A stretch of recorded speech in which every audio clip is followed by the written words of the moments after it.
নমস্কার, আশা করি সবাই ভালো আছেন। আমাদের চ্যানেলটি যারা দেখছেন, পছন্দ করছেন এবং সাবস্ক্রাইব করছেন তাদের আন্তরিক ধন্যবাদ। আপনাদের সাপোর্ট আমাদের অনেক দূরে এগিয়ে নিয়ে এসছে। আমরা খুলেছি নতুন আরেকটি চ্যানেল যার নাম পুতুল পুরাণ। এই চ্যানেলে থাকছে পুরাণ নিয়ে কিছু কথা, কিছু আড্ডা, কবিতা, গল্প এবং আরও অনেক কিছু। আপনারা পাঠাতে পারেন আপনাদের লেখা, আমরা পড়ব এই চ্যানেলে। ইমেল আইডি PUTUL পুতুল PURAN@gmail.com। ফিরে আসি আজকের এপিসোডে। আজকে আমরা কথা বলতে চলেছি একটা অদ্ভুত ছবি নিয়ে। এই ছবিটা অদ্ভুত বলছি, তার একটা কারণ হচ্ছে এই ছবিটার গঠন। হ্যাঁ, তোমার বাবাও চিংড়ি মাছ কিনে নিয়ে এসছেন, আমিও চিংড়ি মাছ কিনে নিয়ে এসছি, ওই জন্য ফেরত দিয়ে দিল। তা এত চিংড়ির উৎসব কেন? খাবার জন্য। এত কেন? আনন্দের জন্য। তা হঠাৎ এত আনন্দের কি হলো? এখনো হয়নি, হবে বিকেলে। বিকেলে? বিকেলে নিরানন্দ হবে। হ্যাঁ, তোমায় বলেছে রাজস্থান হারবে। আগে না, তোমার টিম হারবে। এই ছবিটার প্রযোজক Kalimata production, GS film distribution. পরিচালক ছিলেন মানুষ সেন, এদিকে ছিলেন দুলাল দত্ত, সঙ্গীত পরিচালক ছিলেন হেমন্ত মুখোপাধ্যায়, গান লিখেছিলেন পুলক বন্দ্যোপাধ্যায় এবং শিবদাস বন্দ্যোপাধ্যায়। এ কি মোহনবাগান যে উঠতে বসতে হারবে? নাম করে হারবে বলে কেন? এটা কিন্তু ভারী অন্যায়। ভারী অন্যায়। তোমার ইস্ট বেঙ্গল হারবে। ইস্ট বেঙ্গল হারবে। তোমার ইস্ট বেঙ্গল হারবে। না, রাজস্থান হারবে। ছবির নাম মোহনবাগানের মেয়ে। আপনারা প্রত্যেকেই মোহনবাগান এবং ইস্ট বেঙ্গল এই দুটো টিম নিয়ে বেশ উত্তেজিত। এই ইমোশনকে কাজে লাগিয়ে ছবিটি তৈরি করা হয় এবং ধরা যায় যে এই ইমোশনটা জাতি, ধর্ম, রাজনীতি নির্বিশেষে মানুষ একাত্ম হয় এবং সেখানে শুধুই একটাই ইমোশন কাজ করে, সেটা হচ্ছে তার পছন্দের টিম। তবে তবে ও টিমের নাম নেয় কোন সাহসে? তাই তো। তুমিও তো বাবু নাম নিয়েছো। লুক লুক রসমা, বিচারটা দেখো একবার। এই ভদ্রমহিলা 30 বছর ঘর করবার পরেও আমায় চিনলেন। থামো দেখি, চা দিয়েছি। না, চা খাবো। আচ্ছা আচ্ছা, আজ ড্র। এইরকম একটা ছবি করার ক্ষেত্রে প্রথম একটা বাস্তব বুদ্ধি এবং উন্নত মানের বুদ্ধির ছাপ পাওয়া যায়, যে এমন একটা ইমোশনকে প্রথমেই ধরা হয়েছে যে ইমোশনটা সবচেয়ে স্ট্রং ইমোশন মানুষের। এইরকম একটা ইমোশনকে কাজে লাগিয়ে ছবিটি তৈরি করা হয়েছে। এটা বলতে হবে বুদ্ধির একটা বড় ছাপ রেখে গেছেন এখানে পরিচালক মানুষের। সুবিনয় তো আগে ইস্ট বেঙ্গল ইস্ট বেঙ্গল করতো না, আজকে কিন্তু খেপে উঠেছে। সে তো বাপের ধার। বাপের ধার তো মোহনবাগান, ছেলে ইস্ট বেঙ্গল হয় কি করে? কি রহস্য? আমার ছেলে অন্য ধাতুতে করা। এটা মানে এই ভদ্রমহিলা। গল্পটা স্ট্রাকচার ভীষণ ভালো। কেন আমি প্রথমে বলছিলাম এটা বিশেষ একটা ছবি, তার কারণ আমরা যদি একটা হিউম্যান বডির সঙ্গে তুলনা করি, তাহলে বডি স্ট্রাকচার, হাত পা যদি বাদ দিই, total body structure with face, শুধু ফেসটা যদি আমরা ধরি, তাহলে সেক্ষেত্রে এটা মোহনবাগান এবং ইস্ট বেঙ্গলকে নিয়ে লড়াই। এটাই হচ্ছে ফেস, সাংঘাতিক আকর্ষণীয় ফেস। এই ভদ্রমহিলা আগে সবসময় আমার পক্ষে থাকতো, এখন ক্রমশ আমার ছেলের দিকে ঝুঁকছে। হ্যাঁ, এবং আমাকে আর তেমন ভালোবাসছেন না। ভুটান তো 30 বছর ধরে তোমাকে ভালোবেসেছে, এখন না একটু কম ভালোবাসে। আচ্ছা আচ্ছা, ঠিক আছে, সেটা আমি মেনে নিলাম। কিন্তু এখন যদি তিনি মোহনবাগানকে ভালো না বাসেন, তাহলে আমার সঙ্গে তো কোনো সম্পর্ক থাকতে পারে না। পারে? এই আবার ছাবানি বেড়ে।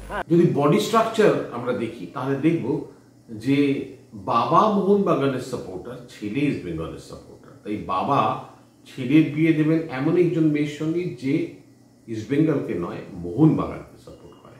এটা হচ্ছে বডি। সুতরাং বডিতে খেলার সঙ্গে জীবন ওতপ্রোত মিলেছে। পয়েন্টে এগিয়ে আছে। আজকে যদি ইস্ট বেঙ্গল হারে, তাহলে আর মোহনবাগানকে পাই। খেলার কথা কিছুই বলা যায় না দাদা। বাবা, মোহনবাগানকে রোকনে वाला कौन है? ও সফর, আজ তো খেলা হচ্ছে ইস্ট বেঙ্গলের সঙ্গে রাজস্থানে। মোহনবাগানকে রোকবার কি হলো? তোমরা কিচ্ছু বোঝো না, আজ ইস্ট বেঙ্গল কুপকাত হবেই। সো ভীষণ ভালো করে খেলার সঙ্গে এখানে জীবনটাকে মেলানো হয়েছে। এটা একটা বুদ্ধিমত্তার ছাপ। তৃতীয়ত, এই ছবিতে যে হাত পা রয়েছে, বডির হাত পা রয়েছে, সেগুলো বিশেষভাবে মন দেওয়া হয়েছে। সেখানে তাদের কমিক রিলিফ, তাদের তার হাত পা হয়ে থেকে যাওয়া, সমস্ত কিছু মিলিয়ে তারা বডির মেইন পার্ট না হলেও অবিচ্ছেদ্য অঙ্গ। যেভাবে আমাদের হাত পা আমাদের শরীরের, ঠিক একইভাবে সেই চরিত্ররাও কিন্তু এই গল্পের অবিচ্ছেদ্য অঙ্গ। এবং সেখানে কাজ করেছেন রবি ঘোষ, চিন্ময় রায় এবং তরুণ কুমার। খেলার তখন অনেক দেরি, এখন তো কাঁপছে না। কোথায় কাঁপছে? কাঁপেনি তো? আর পারি না বাবা, খালি দৌড়াচ্ছ, আর পারি না। বকিও না তো, দম ফুরিয়ে যাবে। এই দে না, তাড়াতাড়ি দে। মেইন বডির দিকে কাজ করেছেন উৎপল দত্ত, শোভা সেন। এছাড়া মেইন ফেসে যদি কাজ করেছে তাহলে ফেসটা তৈরি হয়েছে দীপঙ্কর দে এবং রাজশ্রী বসু। পুরো ব্যাপারটা এইভাবেই তৈরি হয়েছে, অদ্ভুত সুন্দর একটা রূপ তৈরি হয়েছে। তখনকার সমাজ ব্যবস্থা, দিনপঞ্জি উঠে এসছে এই ঘটনার মাধ্যমে। তখনকার খেলার উন্মাদনা, পারস্পরিক সম্পর্ক, সমস্ত কিছু কিন্তু খুব সুন্দরভাবে উঠে এসছে।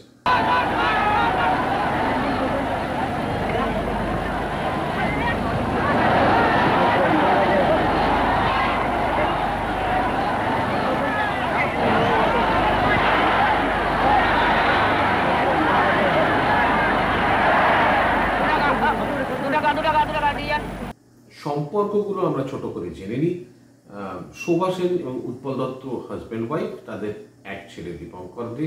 উৎপল দত্তের বন্ধু তরুণ কুমার, যিনি মোহনবাগানের সাপোর্টার, এবং উৎপল দত্ত ভীষণভাবে মোহনবাগানের সাপোর্টার। কিন্তু ছেলে দীপঙ্কর দে ইস্ট বেঙ্গলের সাপোর্টার। এই ছেলের দুঃসম্পর্কের এক মামা, সেও ইস্ট বেঙ্গলের সাপোর্টার, বাংলা ভাষায় কথা বলেন, যার নাম রবি ঘোষ। দীপঙ্কর ভালোবাসেন একটি মেয়েকে যার নাম রাজশ্রী বসু, এবং যার দাদা চিন্ময় রায় ইস্ট বেঙ্গলে খেলেন। আমাকে পৌঁছে দাও। কোথায়? মাঠে। এতদিন রিজার্ভ থাকার পর দাদা আজ খেলছে, ভীষণ খেলা দেখতে ইচ্ছে করছে আমার? এই তাড়াতাড়ি চলো। আমি বরং চট করে তাহলে অফিস থেকে ঘুরে আসি। হ্যাঁ, না না, অফিস গেলে ফিরতে সন্ধে হয়ে যাবে। কিন্তু সন্ধে তো কোনোদিন পেরোয়নি। এখানে হাজিরা দেওয়ার কামাই হয়েছে কি? আহা, লজ্জাও করেনি। লজ্জা না, প্রেম। এবং তারা কট্টর ইস্ট বেঙ্গলের সাপোর্টার। যে বাবা মেয়ে দেখতে শুরু করেছে এবং মোহনবাগানের মেয়ে ছাড়া বিয়ে দেবেন না, সেখানে ইস্ট বেঙ্গলে খেলে এমন লোক, তার বোন কট্টর ইস্ট বেঙ্গলের সাপোর্টার, তার সাথে কিভাবে বিয়ে হতে পারে? এটা নিয়ে ভীষণ সুন্দর, ভীষণ কমিক রিলিফে জড়ানো একটা ছবি, কিন্তু কোথাও না কোথাও মানুষের মূল্যবোধকে ঘিরে পুরো ব্যাপারটা উঠে দাঁড়িয়েছে। মেইন বডি স্ট্রাকচারের ভেতরে মেইন শিরদাঁড়াটাই হচ্ছে মূল্যবোধ, সততা, সত্যি। বাবা চাইছেন মোহনবাগানে নিয়ে।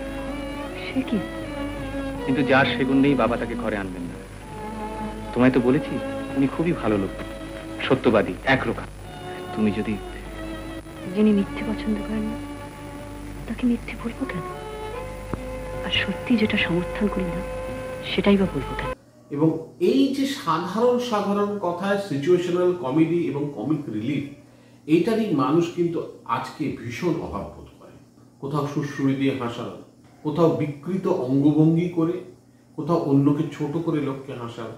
কিন্তু এই ধরনের সিনেমাতে আমরা এই ধরনের জিনিস পাবো না। এখানে সাধারণ সাধারণ কথায় সাধারণ সাধারণ হাসি এবং মজা। মা, তুমি কোন দলের সাপোর্টার?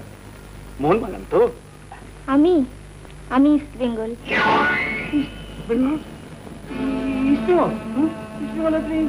মোহনবাগানের ঘরে কি হলো? মিষ্টি খেতে হবে না। এখানে যারা অভিনয় করেছেন অনবদ্য, দীপঙ্কর, রাজশ্রী বসুকে দেখে কখনো মনে হচ্ছে না যে উনি একজন নিউ কামার। অসম্ভব ভালো অভিনয়। Dipankar as always the best. Kutti Mami না? পেন নামটা পরে করুন। কি হচ্ছে? দাদু তো কাই একেবারে নন্দবাবু মাইয়া ইস্ট বেঙ্গলের সাপোর্টার। লিস্টে কাজ করি মিতা। ভগবান আছেন তোর বলাই রূপে। এইবার ঠেকাই দিছি। এরপরে কিন্তু আপনার মাঠে নামতে হবে। আপনারে হইতে হবে মোহনবাগান। মরে গেলেও আমি বলবো না। অ্যান্ড তরুণ কুমার, উৎপল দত্ত, শোভা সেন, এদের কথা নতুন করে আর কিচ্ছু বলার নেই। তার সঙ্গে মাখন নিয়ে রেডি ছিল পুরো সিনেমাতে চিন্ময় রায় এবং রবি ঘোষ। কোথাও কোথাও চিন্ময় রায়ের একটু বেশি লাউড লেগেছে অভিনয়, কিন্তু এছাড়া বাদ বাকি পুরো ছবিটা ক্রিস্প অ্যান্ড পারফেক্ট।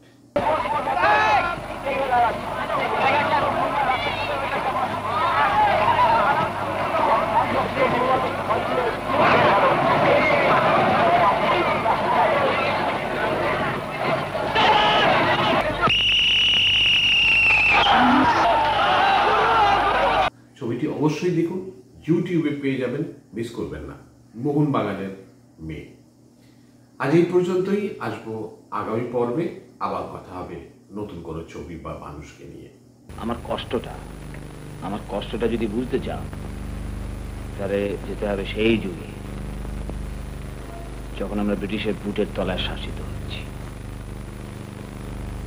তখন সর্বত্র এক ধ্যান, এক চিন্তা, সাহেবদের হারাতে হবে। ভালো থাকবেন, নমস্কার।